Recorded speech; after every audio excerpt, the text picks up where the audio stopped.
Bells will be ringing, the sad, sad news. Oh, what a Christmas to have the blues. My baby's gone, I have no friends to wish me greeting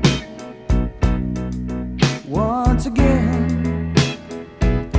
Choirs will be singing Silent Night, Christmas carol by candlelight. Please come home for Christmas. Please come home for Christmas. If not for Christmas. Good morning, everyone. Lots going on as usual. Today is, what day is it? Monday, December 15th, 2025. 10 days out from Christmas, which is absolutely crazy. And the best band in history, obviously the Eagles, with Please Come Home for Christmas. Greg and the Dominion Society are traveling across Canada. They were in Calgary with a big remigration banner. And so that's interesting and happening. And we'll see how this whole thing plays out. Things are happening a lot now, or more and more now. And with what happened at Bondi Beach yesterday, 2 days, whatever it happened yesterday morning, I think, but it actually happened a little before that. Anyway, the calls for changes at the political level are intensifying, but some people are calling for more laws to crack down on anti-Semitism, right, Netanyahu, or laws to crack down on people talking about or being mean to people online and things like that, because these online things lead to, people showing up at a beach and shooting people. And that's bullshit. These people who showed up at a beach were trained people who had access to weapons and all sorts of other things. This isn't your average, everyday person hanging out on the internet who one day decides, I'm going to go pick up a rifle and start picking people off at the beach. It's done on purpose to problem reaction solution, and we're being victimized again by this predictable thing. And false flags have real victims, unfortunately. 1BC and Dallas Brody. It seems like this is a hit job. It seems like Dallas Brody is being removed. It seems like 1BC is behaving in a way that is underhanded in a way, and also it seems like Dallas Brody is behaving in a way that's underhanded. It's weird because I don't know who to believe. So I've got Dallas Brody's take. She's put out a statement on X, and I've got 1BC. They've put out a statement on Letterhead. And so that's all very, very interesting if you ask me. And what else? There's another thing. Updating the law to prevent anti-Semitism. Yeah, we talked about that. First Nations money laid out. So I can't remember what his name is, but he laid out all of the First Nations money going into this specific band, and all of their finances and all of the rest of this stuff. And they have a lot of money, but people are living in squalor. And I couldn't help but think about the Beverly Hillbillies. I grew up watching the Beverly Hillbillies and Leave It to Beaver and the Andy Griffith Show, all of these shows. And my dad loved the Beverly Hillbillies, absolutely. And the Three Stooges. My dad thought still thinks the Three Stooges are hilarious. Regardless, the Beverly Hillbillies always struck me as Mr. Drysdale, who's the banker, right? He was taking advantage of the hillbillies. And it seems like the same thing is happening in First Nations writ large. It seems like this is a cash cow.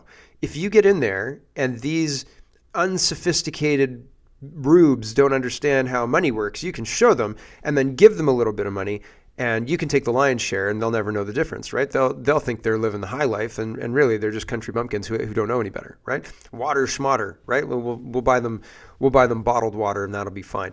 See what I'm saying? And it seems like that kind of relationship here writ large. And so we'll talk about that in the financing area. So there's lots to get to. Let's get to it. First, let's talk, it's Trump a little bit, but he's talking about, I've been saying that the elections are rigged. Rigged as all get out. Absolutely, definitely rigged. There is no political solution because they're rigged. And further, I think that Trump has an alliance or an agreement with the military because he's running a sting operation or something to that effect. He's trying to correct a wrong that's been allowed to fester for decades. I think he's trying to fix this. I could be wrong. I fully admit that I could be wrong, but I think he's trying to fix this. But he himself ran for president, and somebody unrigged the election. I don't think it was an accident that he won in 2016. They unrigged the election in key areas so that he could win. I went to bed in 2016 thinking that there's no way Trump was going to win, and I woke up and he was president, and I thought, wow, that's crazy town. And so then he lost in 2020, and I thought, I don't know what the plan is here, but it seems crazy that he lost after being able to win. And now that he's back, I think that he's part of a sting operation meant to flush these people out and remove them from power in a way that is almost silent, right? And so it's multifaceted, and I don't want to get into it, but I've been saying for years that these elections are rigged, and if they can fix it, maybe we can fix it. Maybe we've got an opportunity to fix it too. And so here's Trump talking about this. Now, he said the Epstein files are going to be released. Other things are going to be released. I'll be interested to see if the evidence that he's referencing here is actually released. I hope so. But here is Trump talking about election rigged 2020 election, and we won that by a lot, and so on and so forth. Here we go. That's all they're good at cheating in elections, very good at cheating. They're professionals at cheating because we won in 2016 by a lot. The election was rigged in 2020. We have all the ammunition, all the stuff, and you'll see it come out. It's coming out in truckloads. And California's election, New York also, but California more than any other place is so rigged. It's such a rigged election. You know, we won the Hispanic vote. So a lot of people say Republican wouldn't win California, but I won the Hispanic vote. I won in Miami. Think of that. In Miami, I won the Hispanic vote. Along the Texas border, I won every single city or town touching the Texas border, and they're 85 to 90% Hispanic. We won the Hispanic vote. If the vote in California was legitimate, which it's not, they have 38 million ballots. Everything is mail-in voting. They mail out 38 million ballots, and they come in. Where the hell do they go, and where do they come from? It's a rigged election in California because we would win California by a lot. And again, they feel they have the advantage with Hispanic. They don't. So Trump's saying, he said you're going to see it come out by the truckload. So we'll see. We'll see. Wealth Moose says, this is honestly staggering. CBC host repeats Michael Ma and Chris D'Entremond's parroting liberal talking points of Pierre Poilievre's leadership gets no pushback. But the moment conservatives explain what actually happened, she cuts in with, we know your party gives people talking points. So liberals are organic concern, conservatives scripted spin. That's not journalism, that's narrative management. And yeah, Poilievre gives, in my opinion, a pretty bad interview, but I haven't seen the whole thing. I've seen this and a couple other clips, but I haven't seen the whole thing, so I'm judging it on a very, very tiny amount of exposure. But Scott says, well, he's highlighting this exchange. I think Poilievre's argument about manufacturing a majority through floor crossings in the middle of session is not the intended purpose of our Canadian system. I think Poilievre needs to come up with a better argument for why he doesn't think it's legitimate, because it is part of our system. But it seems like a trap, and Poilievre doesn't seem prepared at all. It seems very, again, I agree with the premise of his response. I just found his response weak. Here's Poilievre and Rosemary Barton. You've now lost 2 MPs to the Liberal Party. Both have pointed to your leadership as issues. Michael Ma saying that he was more interested in unity than division. Is this a problem of your leadership at this point? No, it's a problem of Mark Carney's leadership that after Canadians clearly rejected a costly Liberal majority, because they knew it would mean higher grocery prices and higher food costs. He is trying to manipulate his way through backroom deals to get that majority. He's allowed to do this, though, right? Floor crossing is allowed. You've benefited from it. But he's trying to take a costly majority that would drive up the cost of living and enrich liberal elites, of course, but not through democratic means. My message to Mark Carney is that if you want a costly majority government to drive up taxes and deficits, then you have to go to the Canadian people and have them vote for it, not do it by dirty backroom deals. You've now lost 2 MPs to...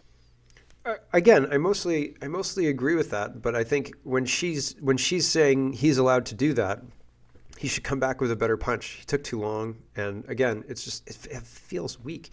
Here is here are people protesting against Michael Maw's floor crossing at his constituency office. Ivano says constituents protesting inside Michael Maw's office. Here we go in Markham. Michael Ma must resign. Must resign.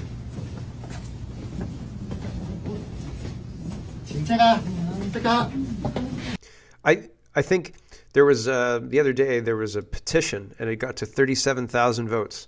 And this is it right here. And they called for victory. Wow, look at that. Okay, perfect. They called victory. Do you know why I think they called victory? They don't want a count of how many people want him to resign, because this thing could go over 100,000 easy, right? Like, there's a lot of people. I don't live in the area. I didn't sign this, but I'm sure there are a bunch of people across Canada who are interested in seeing Michael Ma resign because they're diaspora of China and they understand the danger of China having a big influence in Canada, or they understand this seems fishy as heck. So I think they're going to go forward with this and ignore the public outcry, and there's going to be 2 more floor crossers, and they're going to get their majority, and then C9 is going to pass, and we're England. And I hope I'm wrong. Super hope I'm wrong about that. And my only question is, hey, Mr. Poilievre, why did you pass the Liberal budget by hiding Andrew Scheer behind the curtains? Because if you didn't want the Conservatives or the Liberals to have their majority by floor crossing, maybe you had an opportunity to run an election right then. But you didn't. And now you're screwed. So are we. Moose on the Loose says, is it a coincidence that Michael Ma was Chief Information Officer at Life Labs and Anita Anand's husband is a director there? Coincidence, just coincidental, right? Interestinger and interestinger. Very, very odd. And all of this cronyism, all of this insider baseball seems icky. Yes, I don't like it at all, but here we are, and we don't seem to have any recourse whatsoever. All right, we have to talk about 1BC, and so 1BC put out a statement. They've got this 2-page letter on letterhead, right, from their communications officer, I think, press secretary, right, and then Dallas Brody herself is the one putting out her communication here. Dallas Brody says, since I was elected as an MLA and since I became the interim leader of 1BC, my commitment has always been to my constituents, to the party members, and to all British Columbians. My values haven't changed. My vision for BC hasn't changed. My policy positions haven't changed. My team and I worked very hard. I couldn't have done this alone. For months, I've been raising concerns with my then Chief of Staff, Tim Thielman, and interim executive director of the party, Paul Ratchford, about a staffer, Othman Makulfi. New information was brought to my attention a week ago about values Othman Makulfi has expressed publicly, online and offline, that are absolutely incompatible with my personal and 1BC values. This last week, instead of removing Othman from the 1BC caucus team, which I had verbally requested 3 times by that point, somebody, the remanded, asked for copies of this letter and dated copies of this letter. Tim Thielman decided to terminate a different member of the team for raising issues about Othman. This was a clear attempt to censor all conversation about an employee Tim Thielman and Paul Ratchford were uniquely protective of. After the wrongful termination of the other team member, and in light of new information about Othman's activities that was shared with the executive team, I sent a written demand that OM be removed from any position within my caucus in the party. Tim Thielman and Paul Ratchford deliberately subverted the order to remove Othman by carrying out his termination on caucus side while simultaneously hiring him onto the party side of 1BC. There was clearly more going on than I had previously been aware of. I pulled a thread that seemed to risk unraveling something that Tim Thielman and Paul Ratchford did not want to be touched. Now my team is being told by individuals familiar with the situation that they knew Othman and Paul Ratchford were in contact with the BC Conservatives executive team without our knowledge to pass information and to make deals. To call this unethical would be an understatement, and the exact reason many people give up on politics. And the type of behavior I got into politics to oppose. I understand that many people are worried, frustrated, and disappointed. I want to assure you that my values, my visions, and policies are unchanged, and I am as committed as ever to upholding them, to fighting for excellence and the prosperity of British Columbia. So there you go. Interesting. I still have issues with Wyatt Claypool. I still have issues with the accusations of the server breach, et cetera, et cetera, et cetera. But it seems like there's more going on here than meets the eye. And the letter from 1BC is weird. Doesn't seem above board at all. like really at all. So it's really, really strange. Amy says, this is a public and embarrassing game of he said, she said that will only serve the NDP in British Columbia. I'm so sick of BC politics right now.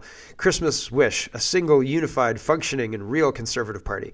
I don't think One BC would be anything other than a provincial PPC. But now, I didn't think One BC would be anything other than a provincial PPC, but now it's clear that it will be nothing other than a zany footnote in BC history. I think that's pretty true, actually, now. It looks like the entire party is imploded. And yeah, here's the letter from One BC. And this strikes the wrong note, in my opinion. But there are still questions that I have concerns about. As I've said, the breach of the data, all of that stuff, those questions are up in the air, and the answers to those questions matter a lot.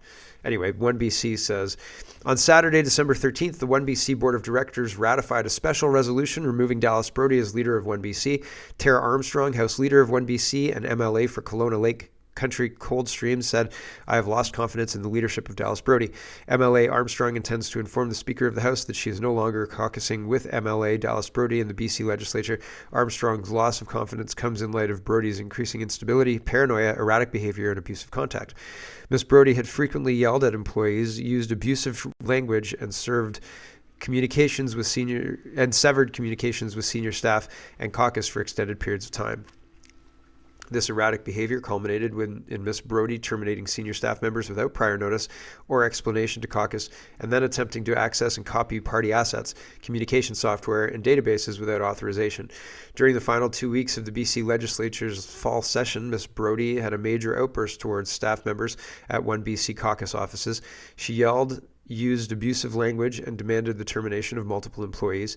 Senior staff members met with Ms. Brody to address their concerns regarding her pattern of unprofessional and unstable conduct, and requested that she refrain from such behavior in the future. If somebody was having a mental break and was being unstable, I don't know that this is the letter you put out.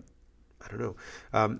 This sounds like a letter done to crucify somebody, not a letter done to say, okay, our leader's having a hard time, so we're going to replace them.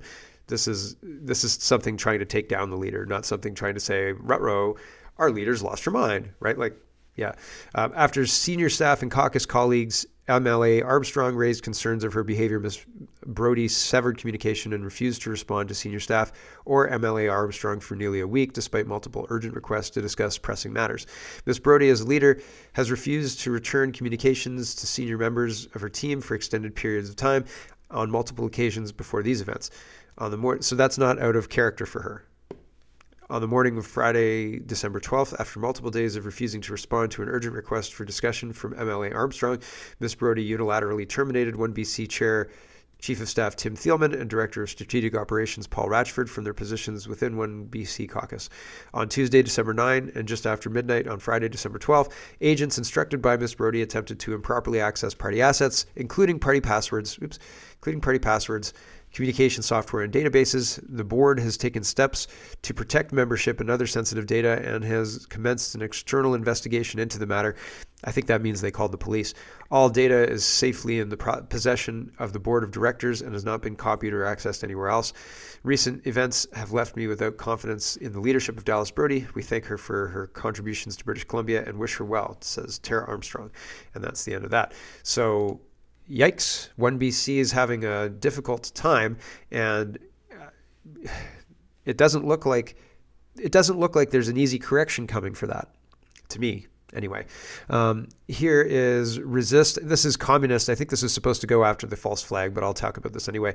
Resist CBDC says, just coincidentally, all the world leaders that all meet up at Davos all made the exact same errors: open borders, COVID, vax mandates, digital ID, central bank digital currency, green energy, trans, all at the exact same time, all in the exact same direction, just coincidentally. Isn't that weird? Isn't that super strange how that just happened all by itself, organically, all at the same time? Huh. Wild, right? No. And Michael says, Chinese criminal networks are deeply involved in drug dealing in the Americas. Chinese money laundering networks are the primary choice of Mexican drug cartels. The CCP is always connected to crime in China, making this a national security issue. This is how Chinese criminal networks fuel illicit markets across the Americas. The Chinese and the Mexican cartels are using Canada as a staging ground for access to the United States through our open border, or porous border anyway. And that's a problem for the United States. And Canada is going to suffer for our leaders' lack of action on that, unfortunately. I wish I was wrong about that. We're going to do our grab bag of governance. Maybe I'll do trade first. I'll do trade and then I'll kill the stream, and then we'll do grab bag of governance and all the rest. Wealth Moose says, why potash matters. This is trade, and why tariffs would backfire. The U.S. imports 85% of its potash, most from Canada. Domestic supply is less than 10% of demand. But I think that they could increase their domestic supply. They don't have it because it's not incentivized, and it's probably because it's not incentivized. There's probably better crops, right? If you're looking at your farm as a business and you're like, there's 5 crops we could do. Do you want to do potash? Like, is potash a thing you can do? It's probably not very high on the list. And so if it's not incentivized, then they don't do it. They get it from somewhere else. And so they could increase it if they incentivized it, if that makes sense. But they've got access in Canada. Anyway, domestic supply is less than 10% of demand. Potash is fertilizer yields and food prices. Higher potash costs hit farmers first and then families at the checkout. Tariffs don't create supply overnight. They raise costs immediately. This isn't leverage. It's self-inflicted inflation. So yeah, we'll see if Trump actually does this. I think that, or if it just starts to reshape the potash market to a competitive one where the prices come down or something like that. I'm not even sure if that's plausible, but maybe. But in my opinion, more potash, more access to potash is better. That means more food, more yields, less starving, right? More chocolate cereal. Martin says, we do memorandums of understanding. They do pipelines. Vancouver Island guy says, while Canada debates, the U.S. House passes a bill to fast track natural gas pipeline for permitting. Shucks, right? We could have had some customers.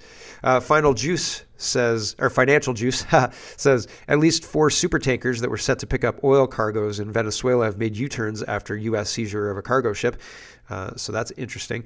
The financial pressure of saying, if you pick up Venezuelan oil and then, pretend it's your oil, we're going to F with you, has been a deterrent, and that's going to put pressure on the Maduro regime, and that's all on Trump. So that's interesting. And so if you want the rest of the show, head over to CanadaPoly.com. If not, that's okay. I'll be around tomorrow. And for everybody else, we will carry on in just a second. And there we go. As soon as I kill the stream. Done. And let's do our grab bag of governance. Matt says, foreign influence officially detected in the Canadian Armed Forces. I thought this would be a bigger story. I didn't even hear about this. Almost nobody is talking about this. We knew Antifa, he says, was operating in the Department of National Defense because we've seen Antifa be removed from positions of responsibility. Now we have military intelligence personnel passing information to foreign entities. It's the tip of the iceberg. Now they want 400,000 members. Lost Freedom Files 2715, right? So yeah, pretty crazy. Juno News says CAF member charged following foreign influence investigation.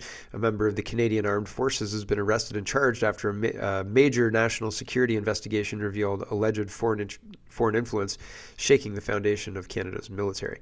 A member of the Canadian Armed Forces has been charged after a national security investigation revealed alleged foreign influence shaking the foundations of the military. National Defense said Thursday that Master Warrant Officer Matthew Robar, a member of the Canadian Forces Intelligence Command, so he's working at Canadian intelligence, was arrested on Wednesday by the Canadian Forces National